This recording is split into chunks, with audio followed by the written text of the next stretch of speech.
রাসূল তো এতিমদের সর্দার। পৃথিবীর কোন এতিম যেন বলতে না পারে নবীজি আমার ব্যাপারে কি বলবেন, আমি তো এতিম মানুষ, আর তিনি আমার ব্যাপারে কিভাবে আমার দরদ বুঝবেন। নবীজিকে আল্লাহ পাক কেমন এতিম বানালেন, সমস্ত দুনিয়ার এতিমদের সর্দার বানালেন। মায়ের পেটে যখন তিনি ছিলেন, 6 মাসের সময় মায়ের পেটে থাকাকালীন বাপের এতিম হয়ে গেলেন।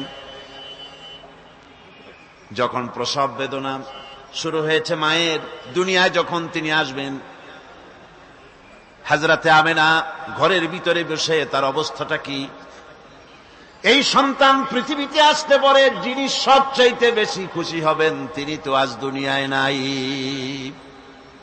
মনের ভিতরে কত কষ্ট। আল্লাহ রাব্বুল আলামিন তার হাবিবকে দুনিয়া আনলেন।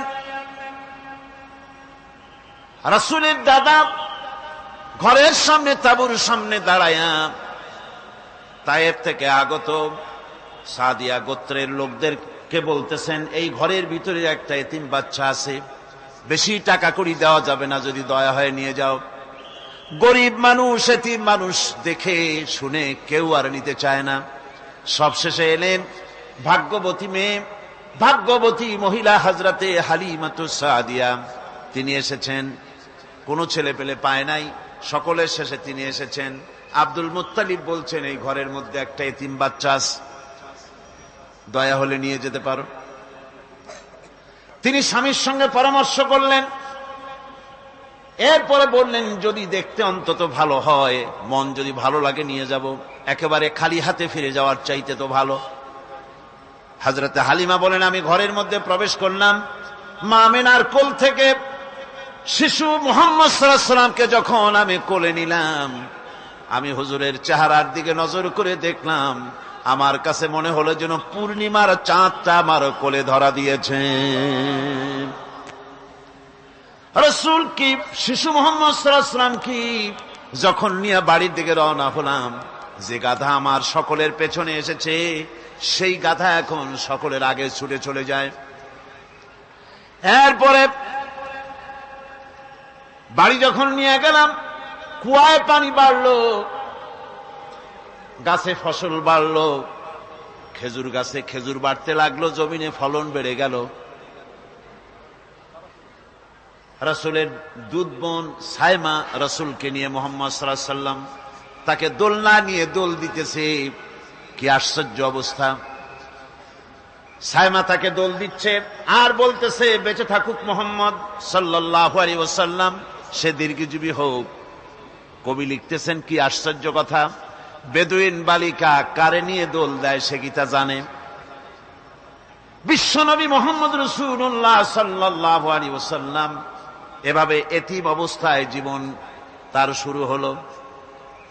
যখন তিনি ফিরে এলেন 6 বছর বয়সের সময়, যখন মায়ের কাছে তিনি ফিরে এসেছেন, প্রতিদিন তিনি খেলা দেখতে যান ময়দানে। ইতিহাসের মধ্যে লেখা হয়েছে, মা প্রতিদিন সন্ধ্যার সময় তাকে ফিরে পান। আজকে সন্ধ্যা হয়ে গেছে, শিশু মুহাম্মদ সাল্লাল্লাহু আলাইহি ওয়াসাল্লাম বাড়ি ফেরেন না। কারণ কি, কেন বাড়ি ফেরে না? সন্ধ্যার দিকে তিনি চলে গিয়েছেন পাহাড়িয়া ময়দানে, যে দেখেন ধুধু করতেছে, চতুর্দিকে সন্ধ্যা হয়ে গেছে, অন্ধকার হয়ে গেছে, কোনো ছেলে পেলে নাই, কেউ নাই। পাহাড়ের পাদদেশে বসে শিশু মুহাম্মদ সাল্লাল্লাহু আলাইহি ওয়াসাল্লাম কাঁদতেছেন। মা প্রশ্ন করলেন, বাবারে, সন্ধ্যা উত্তীর্ণ হয়ে গেল, কেন একা একা বসে বসে কাঁদো? তিনি বলছেন, মাজি, আজ কদিন খেলা দেখতে আসলাম ময়দানে, প্রতিদিন দেখি যখন সন্ধ্যা হয়ে যায়, মুরব্বী শ্রেণীর কিছু লোক আসে, ছেলেকে নাম ধরে ডাক দেয়, ছেলেরা দৌড়ে তার বাবার কাছে চলে যায়, আর বাবা ছেলেকে কোলে নিয়ে মুখে চুমা দিয়ে বাড়ির দিকে নিয়ে যায়। আমি আজ কদিন পর্যন্ত এই ময়দানে এলাম, কোনদিন সন্ধ্যাবেলায় তো কেউ এসে আমাকে মুহাম্মদ বলে একটা ডাক দিল না। আমার আব্বা কি নাই? আল্লাহ রাব্বুল আলামিন বলেন, আলাম ইয়াজিদকা ইয়াতীমান ফাআওয়া, এরকম এতিম অবস্থায় পেয়ে আমি কি আপনাকে আশ্রয় দেই নাই? আপনাকে আমি পেয়েছি এতিম অবস্থায়, এরপরে আমি আপনারে আশ্রয় দিলাম। ওয়া ওয়াজাদাকা দাল্লান ফাহাদা, এরপরে আমি আপনাকে পথ হারা পেলাম, আমি আপনাকে পথের দিশা দিয়া দিলাম। ওয়া ওয়াজাদাকা আইলান ফাআগনা, এরপরে আমি আপনাকে দরিদ্র অবস্থায় পেয়েছি, তারপরে আমি আপনার দারিদ্র মুক্ত করেছি আপনাকে। সুতরাং ফাআম্মাল ইয়াতীমা ফালা তাকহার ওয়া আম্মাস সাইলা ফালা তানহার ওয়া আম্মা বিনি'মাতি রাব্বিকা ফাহাদ্দিস। সুতরাং ও নবী, এতিমের প্রতি নির্মম ব্যবহার করো না, এতিমের প্রতি ভালো ব্যবহার করো, নির্মমতা দেখাইও না। আর ভিক্ষুককে ধমক দিও না, রূঢ়তা দেখিও না, আর আল্লাহর নিয়ামতের প্রশংসা করো। বহুত মানুষ আছে এতিমরে গলায় ধাক্কা দেয়। মানুষ যখন ভিক্ষা নিতে আসে, গরিব মানুষ ভিক্ষা চাইতে আসছে, ওই মেয়ে আত্মাহিত জানো, দোয়া কুনুত জানো, বাড়ি যেয়ে কাজ করবা, এই সব আজে বাজে কথা বলিয়া ভিক্ষা দেয় না। সাইলকে ধমক দিতে রাসূল করিম সাল্লাল্লাহু আলাইহি ওয়াসাল্লাম নিষেধ করেছেন, সাইলকে ধমক দিও না।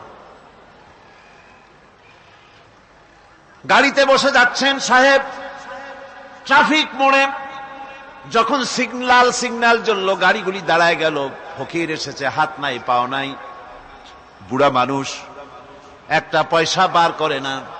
আবার এই মানুষটি ওই ফকিরকে ধমক দিয়া বার করে দিল। এরপরে এই লোকটি যখন কোন মাজারের কাছে পৌঁছে গেল, 500 টাকার কড়কড়ে নোটটা ফেলে দিল। বলেন টাকা দরকার কার? মরা মানুষের না জিন্দা মানুষের? কার দরকার? যার টাকা দরকার ছিল তারে দেওয়া হলো না, যার দরকার নাই তারে দেওয়া হলো। এরপরে লোকটা না খেয়ে যখন মারা গেল, পথের ফকির, রাস্তার ফকির, না খেয়ে মারা গেছে। এরপরে তার কাফনের কাপড় নাই, লোকটাকে রাস্তার উপরে শোয়া একটা ছেঁড়া কাপড় দিয়ে ঢেকে রেখেছে। বড় লোকেরা, সাহেবরা তখন গাড়ি দাঁড় করে আর 5টা টাকা 2টা টাকা করে তার লাশের উপরে মারতেছে। এটা মানবতার এর চাইতে লাঞ্ছনা, মানবতার জন্য এর চাইতে গঞ্জনা আর কিছুই হতে পারে না। মানবতার প্রতি লাঞ্ছনা, এর থেকে আর দুর্গতি কি হতে পারে? বেঁচে থাকার সময় 1টা টাকা আপনি দিলেন না, মরে যাওয়ার পর বিদায় হয়েছে বালাই, এখন দেওয়া শুরু করেছে। আমার বন্ধুগণ, এই জন্য এতিমের প্রতি দরদ করার জন্য আল্লাহ পাক কোরআনের ভিতরে পরিষ্কার বলেছেন। রাসূল করিম সাল্লাল্লাহু আলাইহি ওয়াসাল্লাম নিজে এতিম ছিলেন, আর এতিমের প্রতি তার এত দরদ ছিল, একবার তিনি ঈদের দিকে নামাজ পড়ার জন্য যাচ্ছেন। প্রতিমধ্যে দেখেন একটা বাচ্চা ছেলে কাঁদতেছে। এই রাস্তায় কত মানুষ গেল, কেউ দাঁড়ালো না থমকে, বাচ্চার ক্রন্দন কাউকে থামাইতে পারল না। কিন্তু বিশ্ব নবী, দয়ার নবী রাহমাতুল লিল আলামিন বাচ্চার কান্না দেখে পাও বাড়াতে পারলেন না। নবীজি দাঁড়ায় গেলেন, জিজ্ঞেস করেন, ও বাচ্চা, ঈদের দিনে কাঁদো কেন? ঈদের দিনে তো কাঁদতে নাই। বাচ্চা বলে, তোমার কাছে বলবো না, আমি সেই সকালবেলা থেকে বসে আছি, আমি যদি মক্কার আব্দুল্লাহর পুত্র মুহাম্মদ রাসূলুল্লাহ সাল্লাল্লাহু আলাইহি সাল্লামকে পাই, মনের দুঃখ তার কাছে বলবো। বিশ্ব নবী জমিনের উপরে বসে পড়লেন, বাচ্চারে কোলের উপরে উঠায় বলেন, বাচ্চা বলো কি তোমার দুঃখ? তুমি যার জন্য বসেছো আমি তো সেই এতিম নবী, কি বলতে চাও? বাচ্চা বলতেছেন, ইয়া রাসূলুল্লাহ, আমার বাবা মারা গেছে, সেই ছোট্টবেলায় একেবারেই তখন মায়ের পেট থেকে আমি আসার পর বাপ মরে গেল, আমার মা আর একজনের সঙ্গে বিয়ে বসেছে, সেই পুরুষটি আমারে দেখতে পারে না, আমার মা যদি আমারে কোলে করে এসে সহ্য করতে পারে না, আমারে চুমা খাইলে সহ্য করতে পারে না, আমারে খাবার দিলে মা মার খায়, আজ ঈদের দিনে রাতে আমার মা আমাকে বলল, বাবারে তোমার কপাল খারাপ, তোমার বাবা মারা গেছে, তোমাকে সাহায্য করার কেউ নাই, আমি তোমার যত্ন করতে পারলাম না, কোলে নিয়ে সুমাও দিতে পারি না, আমার এমনই কপাল খারাপ। সুতরাং এতিমের দরদ এতিম ছাড়ার কেউ বুঝবে না। তুমি আজ চলে যাও, ওই রাস্তায়, ঈদের রাস্তায় দাঁড়ায় থাকো, মাঠের রাস্তার পাশে, বিশ্ব নবীর কাছে তোমার দুঃখ বলো, এতিমের দুঃখ তিনি বুঝবেন। আমি মায়ের কথা মতো এই জায়গায় এতক্ষণ বসে আছি, হুজুর আপনি দয়া করে, আমার কথা তো আপনার কাছে বললাম, আমার মনের এই দুঃখ। নবীজি বাচ্চার কথা শুনতেছিলেন, চোখ দিয়া পানি পড়তেছিল, বাচ্চাকে বুকের সঙ্গে জড়িয়ে ধরে নবীজি বলেন, ও এতিম, মুহাম্মদ সাল্লাল্লাহু আলাইহি ওয়াসাল্লাম যদি তোমার পিতা হন আর হযরতে আয়েশা যদি তোমার মা হয়ে যায়, বলো তোমার মনের দুঃখ মেটে নাকি? ছেলে ডুকরে কেঁদে উঠলো আর বলল, ইয়া রাসূলুল্লাহ, আপনি যদি আমার পিতা হন আর আয়েশা যদি আমার মা হয়ে যায়, এর থেকে বড় সৌভাগ্যের আমার তো আর কিছুই নাই। নবীজি এতিমকে বাড়ি নিয়ে গিয়ে হযরতে আয়েশার হাতে তুলে দিয়ে বললেন, আয়েশা রে, পবিত্র ঈদের দিনে আল্লাহ রাব্বুল আলামিন তোমার জন্য একটা উপহার পাঠিয়েছেন, এটা যত্ন করো। এতিমের প্রতি দরদ রাখার জন্য আল্লাহ রাব্বুল আলামিন বলেছেন, এতিম, মিসকিন, বিধবা, অসহায় লোক, তাদের প্রতি যাতে করে মুসলিম সমাজ লক্ষ্য রাখে, সেজন্য আল্লাহ পাক নির্দেশ করেছেন। বুখারী এবং মুসলিম শরীফের হাদিসে এসেছে, আস-সাই আলাল আরমালাত ওয়াল মিসকিন কাস-সাই ফি সাবিলিল্লাহ। বিধবাদের জন্য, মিসকিনের জন্য কেউ যদি কোনো উদ্যোগ গ্রহণ করে, কেউ কোনো সাহায্য দেয়, জিহাদের ময়দানে জিহাদ করে আল্লাহর রাস্তায় যে সওয়াব পাওয়া যায়, যে মর্যাদা পাওয়া যায় আল্লাহর কাছে, এতিম, মিসকিন, বিধবাকে সাহায্য করলে সেই সওয়াব আল্লাহ রাব্বুল আলামিন আমলনামায় দিয়ে দেন। আমাদের প্রিয় নবী এতিম মিসকিনদের খুবই ভালোবাসতেন। ভালোবাসতেন তার নিজের চাকর হযরত যায়েদ ও আনাস রাদিয়াল্লাহু তাআলা আনহুকে। সে সম্পর্কে এখন আলোচনা করা হচ্ছে। তার চরিত্রই প্রমাণ করে, নবীদেরকে বাইয়িনাত দেওয়া হয়েছে, এমন চরিত্র, আচার আচরণ দেওয়া হয়েছে যাতে করে লোকেরা অভিভূত হয়ে যায়, আকৃষ্ট হয়ে যায়। হযরতে যায়েদ, তিনি তো কৃতদাস ছিলেন, হারায় গেলেন বাপ মা থেকে, আর এরপরে কুদরত তারে মুহাম্মদ সাল্লাল্লাহু আলাইহি ওয়াসাল্লামের ঘরে উঠায় দিল। তিনি তখনও আল্লাহর নবী, তখনও নবুয়তের দায়িত্ব পান নাই। যায়েদের পিতার কাছে খবর হয়ে গেল, যায়েদ আছে রাসূলের বাড়িতে, মুহাম্মদ সাল্লাল্লাহু আলাইহি ওয়াসাল্লামের বাড়ি মক্কায়। তারা এসে হুজুরের সঙ্গে দেখা করে বললেন, মুহাম্মদ সাল্লাল্লাহু আলাইহি ওয়াসাল্লাম, জানতে পেরেছি আপনার কাছেই আমাদের ছেলে যায়েদ আছে, মেহেরবানি করে তাকে আমাদেরকে ফিরায় দেন। হুজুর বলেন, যায়েদ যদি তোমাদেরকে চিনতে পারে আর যদি যেতে চায়, আমার পক্ষ থেকে কোনো আপত্তি নাই, অবশ্যই যাবে। তবে যায়েদ যদি যেতে না চায়, আমি এমন লোক নই যে কেউ আমার কাছে থাকতে চাইলে আমি জোর করে তাকে ঠেলেও দিতে পারি না, আমি তেমন লোক নই। পিতা বললেন, আপনি অবশ্যই যুক্তিপূর্ণ কথা বলেছেন। হযরতে যায়েদ কানা হলো। হুজুর বললেন, তুমি কি চেনো এদের? কি? যায়েদ বললেন, চিনি, ইনি আমার বাবা, উনি আমার চাচা। যায়েদের পিতা বলেন, বাবারে বাড়ি চলো, তোমার মা কেঁদে কেঁদে হয়রান, চলো বাড়ি যাই, বাড়ির যা কিছু আছে সব তোমাকে ফিরিয়ে দেওয়া হবে। হযরতে যায়েদ বলতেছেন, পিতা, বাড়িতে যা আছি তাই শুদ্ধ, তামাম দুনিয়াটা যদি আমারে দেওয়া হয়, এই লোকটির কাছে থেকে যে ব্যবহার পেয়েছি, আমি এই লোকের কদম ছেড়ে যেতে পারি না। তার চরিত্রই প্রমাণ করে তিনি নবী, কি ব্যবহারটা পেয়েছেন। হযরত আনাস রাদিয়াল্লাহু তাআলা আনহু ছোট মানুষ, 8 বছর বয়সের সময় হুজুরের খাদেম হয়ে হুজুরের বাড়িতে আসছেন। আচ্ছা, 8 বছর বয়সের কিশোর ভুল তো করতেই পারে, গরম পানি চাইলে ঠান্ডা পানি এনে দেবে, স্যান্ডেল চাইলে জুতো আনবে, বিছানা বিছাইতে বললে উঠাই থবে, এটা স্বাভাবিক। কিশোর মানুষ, ছোট মানুষ। এবার শুনুন, বাইয়ানাত কারে বলে? নবীদের বাইয়ানাত আল্লাহ যে দিয়েছেন সেটা কি জিনিস? সেটা হলো উন্নত মানের চরিত্র, তার ব্যবহার, ওঠা বসা, যা দেখলে মানুষ বুঝতে পারে তিনি আল্লাহর নবী। হযরতে আনাসের মুখে শুনুন, হযরতে আনাস রাদিয়াল্লাহু তাআলা আনহু বলেন, একাধিক ক্রমে টানা 10টি বছর রাসূলের খেদমতের ভিতরে নিয়োজিত ছিলাম। 10টি বছরের ভিতরে একটা দিনের জন্য নবীজি আমাকে ধমক দিয়ে কথা বলেন নাই। এটা ধমক দিলেন না আমারে, এটা করছো কেন, এটা করো নাই কেন? সুবহানাল্লাহ বিহামদিহি। গোটা পৃথিবীর সমস্ত মুমিন মুসলমানদের, পুরুষ আর নারীদের জীবন, কলিজা, রক্ত রাসূলের কদম মোবারক উৎসর্গ হয়ে যায়।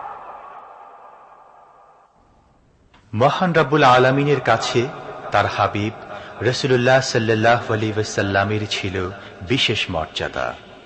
আসুন আমরা সে সম্পর্কে আলোচনা শুনি। আমার ভাইরা, রাসূল পাক সাল্লাল্লাহু আলাইহি ওয়াসাল্লাম আল্লাহর নবী এমন এক মহান সত্তা ছিলেন যে তিনি দোয়া আল্লাহর দরবারে হাত উঁচু করতে দেরি আছে, কিন্তু দোয়া কবুল হতে দেরি নাই।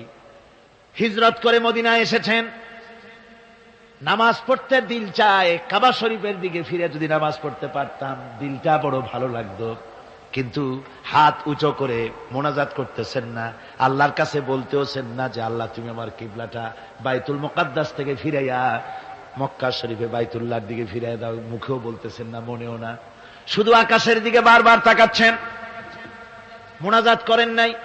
মনে মনে আশা পোষণ করতেছেন যদি এমন একটা ওহী নাজিল হয়ে যেত। আল্লাহ রাব্বুল আলামিন সঙ্গে সঙ্গে রাসূল জোহরের নামাজ পড়তেছিলেন, 2 রাকাত পড়া হয়ে গেছে, এমন সময় ওহী নাজিল হয়ে গেল, ক্বাদ নারা তাকাল্লুবা ওয়াজহিকা ফিস সামা। ও নবী, আমি দেখতে পেয়েছি বারবার আপনি আকাশের দিকে তাকাচ্ছেন। সুবহানাল্লাহ, আমি দেখতে পেয়েছি। فَلَنُوَلِّيَنَّكَ قِبْلَةً تَرْضَاهَا فَوَلِّ وَجْهَكَ شَطْرَ الْمَسْجِدِ الْحَرَامِ। আর দেরি নাই, আপনার মনের আশা পুরা হয়ে গেছে, এক্ষুনি আপনার কিবলা পরিবর্তন করুন। হুজুর 2 রাকাত পড়েছিলেন বাইতুল মাকদাসের দিকে ফিরে, বাকি 2 রাকাত তিনি মক্কা শরীফের কাবা শরীফের দিকে ফিরলেন। আজও পর্যন্ত সেই মসজিদ আছে, সাক্ষ্য দিচ্ছে নবীর কথা কিভাবে মঞ্জুর হয়। মসজিদে কিবলাতাইন মদিনা মুনাওয়ারায় সে মসজিদ আজও আছে। ভাইরা আমার, রাসূল পাক সাল্লাল্লাহু আলাইহি ওয়াসাল্লাম এত বড় মর্যাদা সম্পন্ন ব্যক্তিত্ব, মহান ব্যক্তিত্বের উম্মতের মধ্যে আল্লাহ আমাদের শামিল করেছেন। শুকরিয়া স্বরূপ আমরা পড়ি আলহামদুলিল্লাহ। জোরে সরে পড়েন আলহামদুলিল্লাহ। আমার ভাইরা, মর্যাদা এত বেশি আল্লাহ রসুলকে আল্লাহ রাব্বুল আলামিন দান করেছেন। এই পৃথিবীতে কোন মানুষের সঙ্গে যদি আপনি বেয়াদবি করেন, তিনি আপনার বাপ হোক, তিনি আপনার মা হন, অথবা আপনার উস্তাদ হন, অথবা আপনার পীর হন, যে কেউ হোক না কেন, কারো সঙ্গে যদি কোনো বেয়াদবি হয়ে যায় তো শুধু একটা বেয়াদবি ছাড়া আর কিছুই না। কিন্তু নবীজির সঙ্গে যদি কেউ বেয়াদবি করে, সেটা শুধু বেয়াদবি থাকে না, কুফরি হয়ে যায়। কি হয়ে যায়? কুফরি হয়ে যায়। রাসূলুল্লাহকে কেউ তাওহীন করলে, অসম্মান করলে, সমালোচনা করলে কাফের হয়ে যায়। যারা বলেন কি হয়ে যায়? কত বড় মর্যাদা! রাসূল পাক সাল্লাল্লাহু আলাইহি ওয়াসাল্লাম, তার সামনে সাহাবায়ে কেরাম বসা, হুজুর কথা বলছেন, সাহাবায়ে কেরাম তারাও কথা বলছেন। কথা বলতে বলতে এক পর্যায়ে সাহাবীদের গলার আওয়াজ বড় হয়ে গেছে, হুজুরের গলার আওয়াজ শোনা যায় না, সাহাবীদের গলার আওয়াজটা বড় হয়ে গেল। আল্লাহ রাব্বুল আলামিন এতটুকুও বরদাস্ত করলেন, আমার নবীর গলার আওয়াজের চাইতে তোমাদের আওয়াজ বড় হলো কেন? সঙ্গে সঙ্গে ওহী নাজিল হয়ে গেল। আল্লাহ রাব্বুল আলামিন বলেন, ইয়া আইয়ুহাল্লাযীনা আমানু লা তারফাউ আসওয়াতাকুম ফাওকা সাওতিন নবী। ও বিশ্বাসীরা, খবরদার, তোমরা যারা ঈমান এনেছো শোনো, তোমাদের গলার আওয়াজ যেন আমার নবীর গলার আওয়াজের চাইতে বড় না হয়ে যায়। যদি তা হয়, আনতাহবাতা আমালুকুম, জীবনের সমস্ত ভালো কাজগুলি আমি আল্লাহ বরবাদ করে দেব। আজ পর্যন্ত এই আয়াতে কারিমা রাসূল পাক সাল্লাল্লাহু আলাইহি ওয়াসাল্লামের রওজায়ে আতহারের সামনে সবুজ সাইনবোর্ডের উপরে সোনার অক্ষর দিয়ে এই আয়াতে কারিমা লেখা রয়েছে। সুবহানাল্লাহ। সর্বকালের, সর্বযুগের সর্বশ্রেষ্ঠ মহামানব, সর্বশ্রেষ্ঠ বিশ্বনবী, আল্লাহর পরে যার মর্যাদা, তিনি হচ্ছেন মুহাম্মদ রাসূলুল্লাহ সাল্লাল্লাহু আলাইহি ওয়াসাল্লাম। রাসূলুল্লাহ সাল্লাল্লাহু আলাইহি ওয়াসাল্লামের প্রতি মহান আল্লাহর ভালোবাসার অন্যতম নিদর্শন হচ্ছে মেরাজ।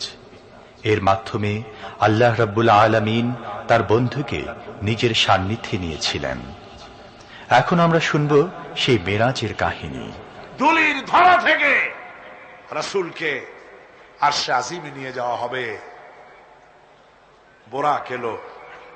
বোরাক হচ্ছে বারকুন থেকে উৎপত্তি। এর অর্থ হচ্ছে বিজলি, বৈদ্যুতিক গতি সম্পন্ন, ঘোড়ার চাইতে ছোট, খচ্চরের চাইতে বড়, এই জাতীয় একটা প্রাণীর মতো হযরতে জিবরাইল নিয়ে আসলেন। আমাদের দেশে কারো কারো বাড়িতে আয়নায় বান্ধানো থাকে এই ছবিটা।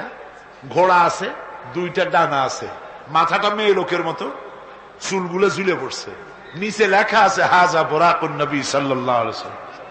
আন্দাজে কোথায় পাইছে আল্লাহ জানে, মিথ্যে কথা, বাজে কথা। আল্লাহ এরকম একটা মেয়ে লোক মার্কা ঘোড়া পাঠাইছিল হুজুরকে নেওয়ার জন্য, এটা কথা হইল। রাসূলকে মক্কা থেকে, উম্মে বাবে উম্মে হানি থেকে হুজুরকে বের করে নিয়ে যাওয়া হলো বাইতুল মাকদাসে। সমস্ত পয়গম্বর, দুনিয়া আল্লাহ যাদের পাঠিয়েছিলেন, সমস্ত রূহ উপস্থিত ছিল সেখানে। রাসূল করিম সাল্লাল্লাহু আলাইহি ওয়াসাল্লাম এখান থেকে মেরাজ করলেন। এতটুকু ছিল ইসরা। কোরআনে কারীম বলছে, আজকের কারি সাহেব যেখান থেকে তেলাওয়াত করেছিলেন, সুবহানাল্লাযী আসরা বিআবদিহি লাইলাম মিনাল মাসজিদিল হারামি ইলাল মাসজিদিল আকসা। সুবহানাল্লাযী, সমস্ত দুর্বলতা, অক্ষমতা থেকে মুক্ত সেই সত্তা যিনি তার বান্দাকে ইসরা করিয়েছেন, মেরাজ করিয়েছেন। সুবহানাল্লাহ। সমস্ত দুর্বলতা, অক্ষমতা থেকে মুক্ত তিনি পার করে নিয়ে গিয়েছেন। তারপরে মুহূর্তের ভিতরে মহাশূন্য পাড়ি দিয়ে, সেই মহাশূন্য মানে কি? এইখান থেকে সূর্য কত দূরে জানেন না? 9,30,00,000 মাইল দূরে এখান থেকে সূর্য। সেই সূর্য, তারপরে রয়েছে গ্যালাক্সি, মিল্কি ওয়ে, গ্রহ নক্ষত্র, সে যে কত দূরে, যে সমস্ত তারকা, এমন বহুত তারকা আছে যে তারকা সৃষ্টির পর তার আলো পৃথিবীর মাটি আজ পর্যন্ত স্পর্শ করে নাই, অথচ আলোর গতি প্রতি সেকেন্ডে কত মাইল? 1,86,000 মাইল। এই 1,86,000 মাইলের সেকেন্ড, এর মিনিট, এর ঘন্টা, এর দিন, এর সপ্তাহ, এর মাস, এর বছর, এটাকে বলা হয় লাইট ইয়ার, আলোকবর্ষ।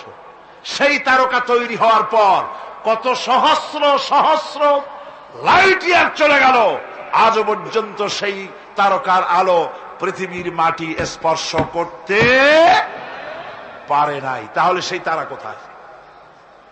আল্লাহ রাব্বুল আলামিন তার হাবিবকে চাঁদ, সূর্য, গ্রহ, নক্ষত্র, মহাশূন্য পাড়ি দিয়ে, তারপরে 7 আকাশ পাড়ি দিয়ে সিদরাতুল মুনতাহা পর্যন্ত নিয়ে গেলেন। জোরে কোন সুবহানাল্লাহ। এবার সিদরাতুল মুনতাহা পর্যন্ত যাওয়ার পথে যত ঘটনা ঘটল, সেগুলো আপনারা ইতিহাস থেকে পড়ে নেবেন, ওগুলি বলার সময় আমার কাছে নাই। সিদরাতুল মুনতাহায় যাওয়ার পর হযরতে জিবরাইল বলেন, আর আমি যেতে পারবো না, এটা হলো বিপজ্জনক বর্ডার। আমি যদি আর এক চুল অগ্রসর হই তাহলে আমি জ্বলে পুড়ে ছাই হয়ে যাব, আমার আর যাওয়ার অধিকার নাই। হুজুর সেখানে বসে থাকলেন। জিবরাইল বলে গেলেন, এখান থেকে আপনাকে নেওয়ার কুদরতি ব্যবস্থা হয়ে যাবে। রাসূল দুনিয়ায় ফিরে এসে হযরতে বেলালকে ডেকে বলেছিলেন, বেলাল গো, এমন কি আমল তুমি করো আমারে শোনাও। হযরতে বেলাল বলেন, হুজুর আমার আমল তো সব আপনি জানেন। কয় না, কি করো শোনাও। বেলাল বলেন, হুজুর খাস আমলের মধ্যে এতটুকু আছে যে আমি কখনো বিনা উজুতে থাকি না, যখন উজু চলে যায় উজু করি আর উজুর ইহতিমামের জন্য 2 রাকাত নফল নামাজ পড়ি। হুজুর বলেন, বেলাল তুমি এই আমল ছাড়বা না, কারণ সিদরাতুল মুনতাহায় হযরত জিবরাইল আমারে যখন ছেড়ে চলে গেলেন, আমার একা একা বড় ভয় লাগতে লাগলো। তখন আমার মনে হচ্ছিল তুমি যেন আমার চতুর্দিকে হাঁটতেছো। আমার ভাইরা, রফরফ নামক বিছানা চলে এলো। কুদরতি এই বিছানায় চড়ে নবীজি আল্লাহ রাব্বুল আলামিনের দরবারে আরশে আজিমে পৌঁছে গেলেন। জোরে বলেন সুবহানাল্লাহ, জোরে বলেন সুবহানাল্লাহ। যেখানে পৃথিবীর কোন মানুষের যাওয়া সম্ভব নয়, গোটা পৃথিবীর মানুষের মর্যাদা আল্লাহ পাক বাড়ায় দিলেন, আরশে আজিমে হুজুরকে নিয়ে গেলেন। তারপরে তিনি কথাবার্তা হুজুরের সাথে কি বললেন, সেই কথাগুলি নিয়ে আমাদের দেশে কথা হলো এই যে হুজুরকে নিয়ে আল্লাহ 5 ওয়াক্ত নামাজ দিছিলেন তো 50 ওয়াক্ত। মুসা আলাইহিস সালামের সাথে দেখা না হইলে তো কাম সারছিল, আমাদের আর উপায় ছিল না। আরে ভাই, শুধু নামাজ দেওয়াই যদি উদ্দেশ্য হবে, তাহলে রোজার মতো তো আল্লাহ দুনিয়ায় বসে দিতে পারতেন কিনা, হজের মতো জাকাতের মতো পারতেন কিনা। শুধু নামাজের জন্য নয়, আল্লাহ পাকের কায়নাত দেখাবার জন্য আল্লাহ পাক তাকে নিয়েছিলেন। বেহেশত দেখাইছেন, দোজখ দেখাইছেন, ভালো কাজ করলে কিরকম শান্তি হবে, খারাপ কাজ করলে কিরকম শাস্তি হবে চোখে দেখাই দিয়েছেন মুহাম্মদ রাসূলুল্লাহ সাল্লাল্লাহু আলাইহি ওয়াসাল্লামকে। মেরাজ থেকে ফিরে এলেন, ঘরে এসে দেখেন উজুর পানি, উজু করে যে গেছিলেন উজুর পানি তখনও গড়াচ্ছে। যে দরজা দিয়ে বেরিয়েছিলেন দরজাটা ধাক্কায় তখনও কাঁপতেছে। যে বিছানায় শোয়া ছিলেন সে বিছানায় মানুষ শুয়ে থাকলে যেমন উষ্ণ থাকে, সেরকমের উষ্ণ ভাব তখনও আছে। কেমনে হলো মাথায় ঢুকবে না। সুবহানাল্লাহ কোন ঢুকবে, জোরে কোন সুবহানাল্লাহ। এটার ব্যাপারে কোন বিজ্ঞান দর্শন যুক্তির প্রয়োজন নাই। প্রয়োজন শুধু এতটুকু, আল্লাহ তার হাবিবরে নেবেন, কত দ্রুত নিবেন, কত দ্রুত পাঠাবেন, এটা তিনিই ভালো জানেন, আমাদের কোনো জানার কথা না। ঠিক কিনা কর? তবে দৃষ্টান্ত যদি চান তাহলে আমি দৃষ্টান্তটা এভাবে দিতে পারি, বুঝাবার জন্য একটা দৃষ্টান্ত দিতে পারি। সেটা হলো এই, ধরেন বাংলাদেশে কোন প্রেসিডেন্ট আসবে, পৃথিবীর যে কোনো দেশের এক প্রেসিডেন্ট আসবে। এটা আসার যখন খবর হয়ে যাবে তখন পত্র পত্রিকায় রুট বলে দেওয়া হয়, এই রুটে রাষ্ট্রীয় মেহমান রাষ্ট্রীয় অতিথি ভবনে আসবেন, এই রাস্তা দিয়ে সাধারণ ট্রাফিক চলাচল বন্ধ থাকবে। এয়ারপোর্ট থেকে নিয়ে রাষ্ট্রীয় অতিথি ভবন পর্যন্ত, মেহমান না আসা পর্যন্ত সমস্ত ট্রাফিক চলাচল বন্ধ। মেহমান পৌঁছে যাবে, তারপরে আবার স্বাভাবিক ট্রাফিক চলবে। এটা জানেন কিনা? এইটা যদি পৃথিবীর সামান্য সলিমদ্দি কসিমদ্দি, এই জন্য বলছি আজ আছে কাল নাই, ঠিক কিনা গণ? আজ মন্ত্রিত্ব গেল, কালকে রাস্তায় দাঁড়ায় বলবে রিকশাওয়ালা আমার একটু নেওয়া, বাজারে মাছ কিনতে যাব, ঠিক কিনা? সুতরাং এদের তো কোনো মর্যাদা নাই, আজ আছে কাল নাই। এই দুনিয়ার সলিমদ্দি কসিমদ্দির জন্য যদি এভাবে ট্রাফিক চলাচল বন্ধ করে দেওয়া হয়, তাহলে আকাশ এবং জমিনে আল্লাহ রাব্বুল আলামিনের সর্বশ্রেষ্ঠ মেহমান জনাবে মুহাম্মদ রাসূলুল্লাহ সাল্লাল্লাহু আলাইহি ওয়াসাল্লাম, এই মেহমান আল্লাহর দরবারে যাবেন। আল্লাহ যদি বলে দিয়ে থাকেন, আল্লাহ যদি হুকুম করে থাকেন, সময়ের গতি, বার্ষিক গতি, আহ্নিক গতি, আকাশের গতি, সূর্যের গতি, সময়ের গতি, রাত 3:45 10 সেকেন্ড, এখন সমস্ত গতি স্তব্ধ হয়ে যা। আমার হাবিব আমার দরবার থেকে ঘুরে যখন ঘরে ফিরে যাবেন, আবার